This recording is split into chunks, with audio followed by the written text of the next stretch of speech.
Is the way you're shaping wool stopping you from getting a great looking needle felted item? Recently, lots of needle felters applied to have their work reviewed by me on this channel, and most of them were making mistakes that will ruin their needle felted creations and leave them disappointed. So today I'm going to review some of those needle felted creations and show you how to fix these mistakes that you're also probably making, using tips and techniques that will get you great results like this. Oh, we've got the same eyes.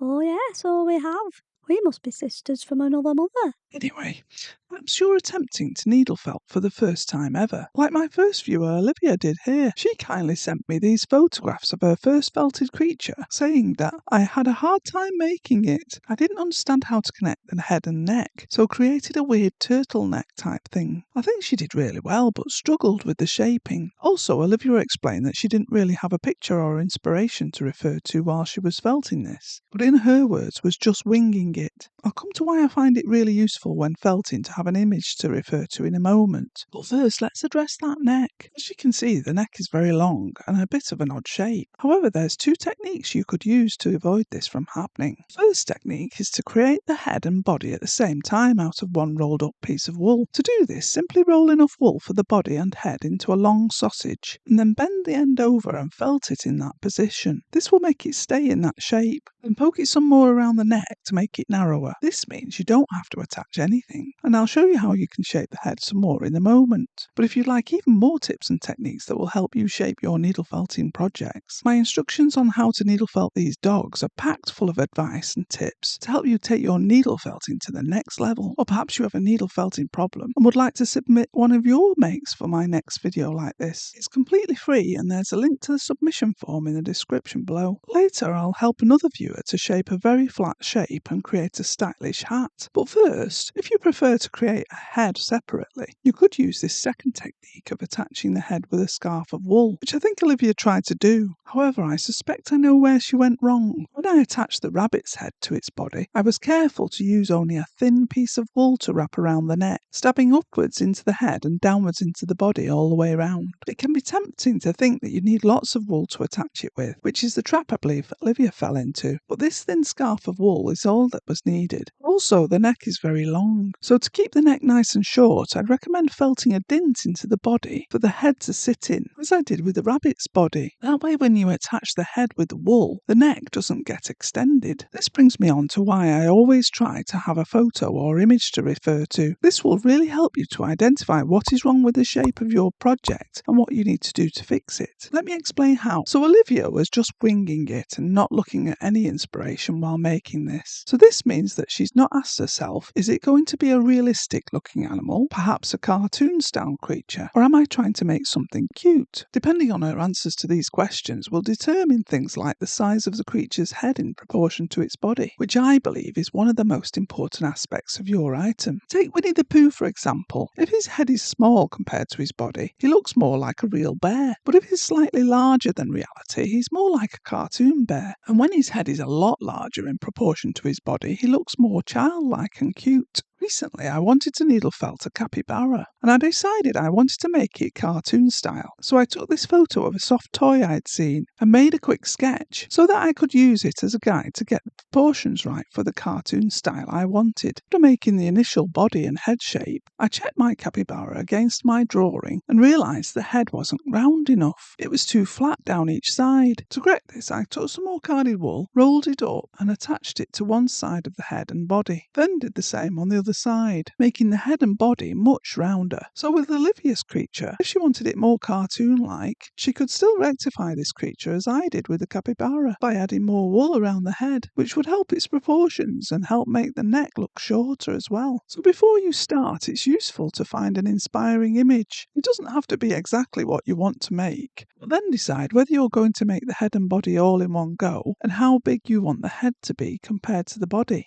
Olivia obviously persevered with needle felting though, and went on to create this really cute needle felted Pochita. who has befriended her beautiful cat. I think Olivia has done a really good job here. However, she explained that she struggled to shape the fine details, like the chainsaw teeth and the tongue. I'll show you how I would make the tongue in a moment. However, you can see that she's managed to give the chainsaw a jagged look, but what she's attempting here is really difficult. Creating a sharp point with wool is not an easy task for a beginner to needle felting, or even someone more experienced. But if I were going to needle felt some chainsaw teeth, I'd make the chainsaw shape first, and then take a small amount of wool and twist it between my fingers. Then I alternated between stabbing it a bit, then picking it up and twisting it between my fingers, and then stabbing it a bit more, until I had a small triangle shape. Then I'd attach it to the chainsaw base. However, as you can see here, the points of the teeth are still a bit rounded. So you could use my sneaky technique of taking a tiny amount of hair gel and with a bit on your fingers, twist the points to get the wool to stay in that shape. By the way, if you're finding this video useful, it would mean a lot to me if you'd click the like button.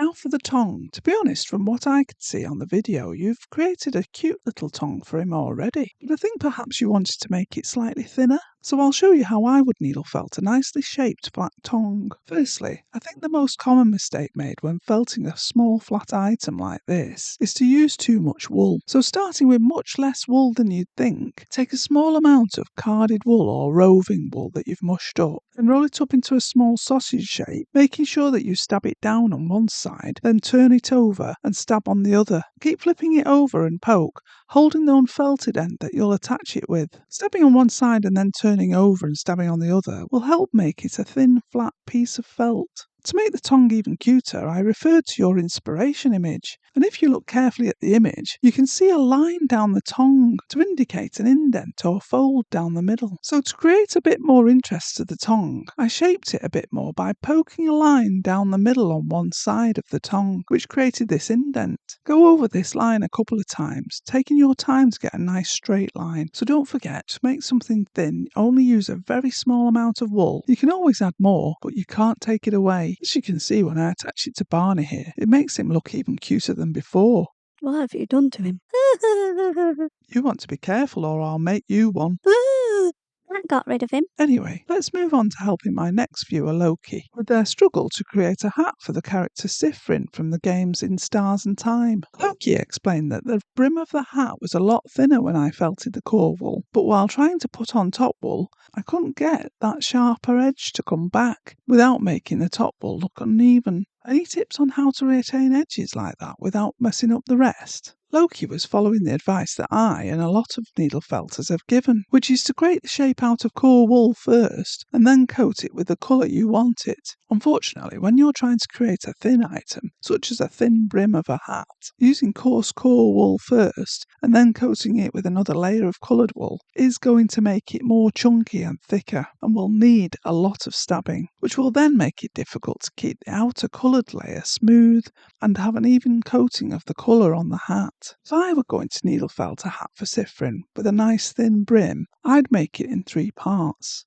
I'd start by making the thin brim, preferably using just carded wool in the colour I want the brim to be. In other words, not using core wool at all. So to make a white circle of felt for the brim, take a small amount of white wool, spread the wool out roughly into a circle. Make sure it's just enough wool so that you can't easily see through it, but not too thick or the brim will look too chunky. Make sure this circle is slightly larger than you want the brim to be. Then stab this all over straight down. I switched to my needle felting machine, but you can do this by hand.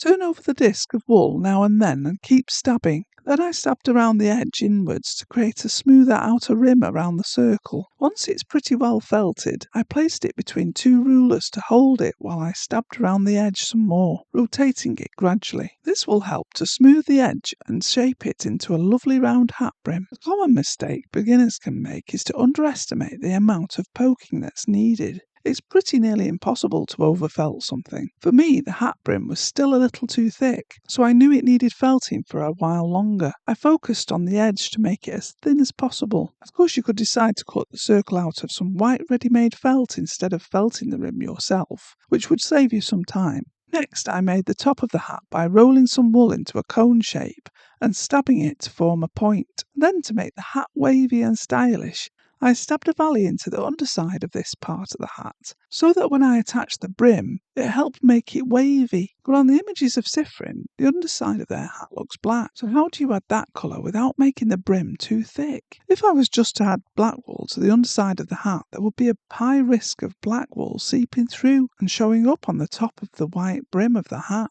This can happen whenever you're attaching two highly contrasting colours to each other. To avoid this as much as possible, I would make another wool circle using black carded wool in exactly the same way as I made the white brim, but make sure it's a tiny bit smaller than the white brim of the hat. This will mean that we're attaching a disc that's already mostly felted and has only short bits of black wool that are less likely to be pushed through to the white brim when we attach it. We still need to avoid poking these black strands through when you're attaching this black circle, and to do this, make sure you have your needle angled inwards towards the centre of the hat. This will push the black fibres along and into the middle of the hat, so you're not pushing them through the brim and out the top side, or you'll have black fibres showing up on the white side of the brim. If the odd one does come through, just poke them back down. By angling my needle at a very small angle to the rim, I'm making sure that any black fibres get pushed either into the centre part of the hat or the middle of the white rim, not to the white surface. If you want to tidy up the very edge of the hat, hold it using some finger protectors or two rulers again, and drag and stab along the join to tuck in any loose fibres and generally tidy up the hat. This will also make it less fuzzy looking. So here's my Siffrin hat, which is a nice wavy shape and a bit thinner than Loki's, but you did a great job of shaping her cape and hair. It's not an easy thing to try to needle felt. There's one more mistake that you might be making that you'll need to correct to make your needle felted items look great, and that's knowing how much to stab your item. But in this video I don't just show you that, but I give you 10 things that I would do that will make your items look amazing. I'd just like to say a huge thank you to Olivia and Loki for submitting your needle felting struggles. I really appreciate it. Thanks for watching.